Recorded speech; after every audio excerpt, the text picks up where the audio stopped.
right, so where do you start? Don't be afraid to use the whole page or two. And if you look right there, there's also a recipe incorporated into this drawing. You can also use things other than pencil. You can use paints, color pencils, pastels, oil pastels, watercolors, pens, stamps, stickers, cut out pictures from magazines for collage, pictures, postcards, old movie or concert tickets, and so much more. So the sky is really the limit here. Be creative. You can also fill pages with just lines and marks. Have fun using color, lines, and marks to make interesting backgrounds. You can then use that to write and journal, or you can use that to draw a picture on top of, or you can use the page as is. Draw yourself and draw others. So drawing people is one of those coveted art skills. And so filling the page with drawings of people and quickly doodling several people on the same page, both of those are perfectly wonderful things to do in your sketchbook. Another thing that I really encourage you to do is observational drawing. So make sure that you are drawing things that you see, not just drawing things from a phone screen, because when you draw stuff from a phone, it's doing half of the work for you. It is already making the image flat. When you draw from life, your brain is having to work so much harder. So even if it looks a little bit wonky at first, you will get better over time the more that you do it. Another thing that I like to see in sketchbooks is color swatches. So let's say that you get a new set of Sharpies or you get a new set of paint. Swatching all of those in your sketchbook and then labeling the name of the color will give you a nice reference for when you're needing to make a piece, but also make a beautiful page in your sketchbook. Think about how you can take the ordinary and turn it into art. So even things like shoes make great subjects in your sketchbook.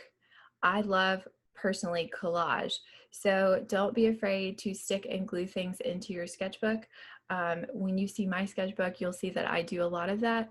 I kind of use my sketchbook a little bit as a diary and a scrapbook as well, especially for things that inspire me artistically. So if I see something in a magazine or if I see something when I'm going to an art gallery and they have like a postcard, then I take those things and actually put them into my sketchbook.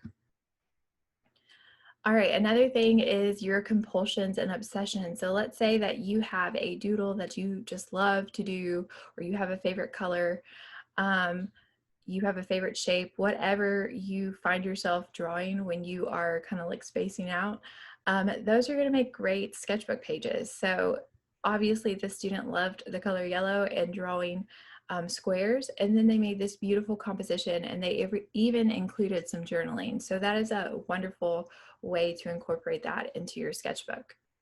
Another thing is randomness and chaos, and this is really a good thing in art class. So collect random things that are not personal to you, like junk mail, and then go through it and figure out what kind of funny collages that you can make. Another thing is texture and pattern. So you can make textures with different media.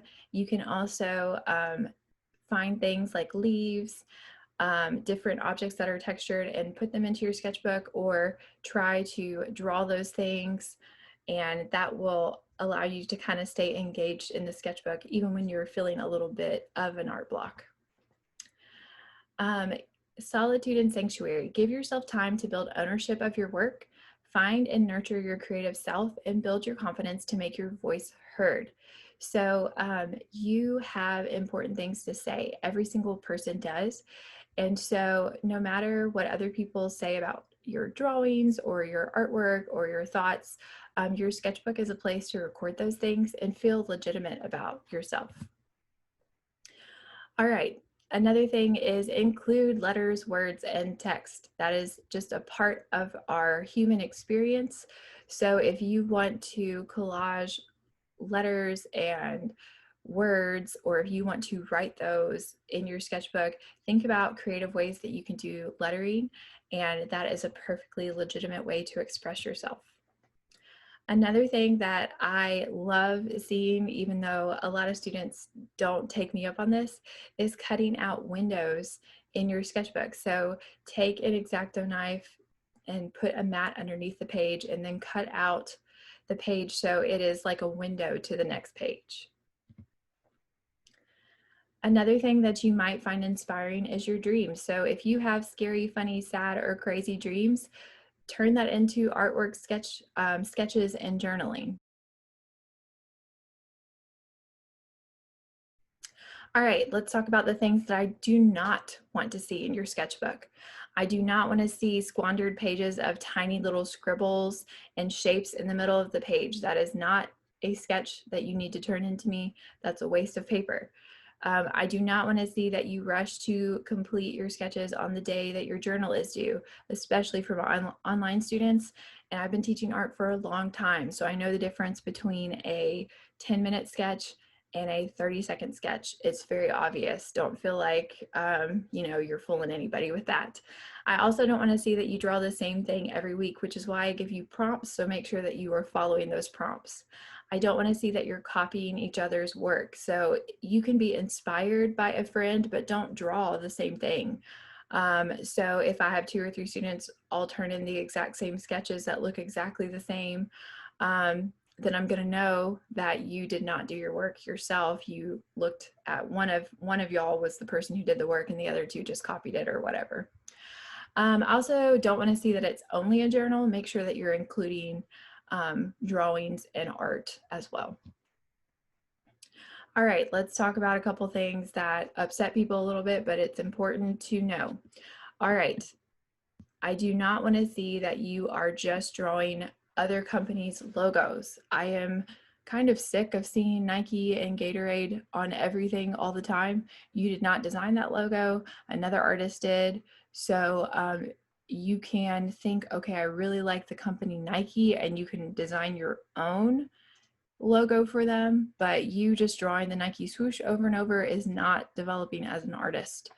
Another thing that I do not like to see is copyrighted anime, manga, cartoons. If you draw Simba every single week, week after week, or if you draw SpongeBob every single week, week after week, that's not having you develop as an artist. That's just showing me that you have some rote memorization of how to draw someone else's work.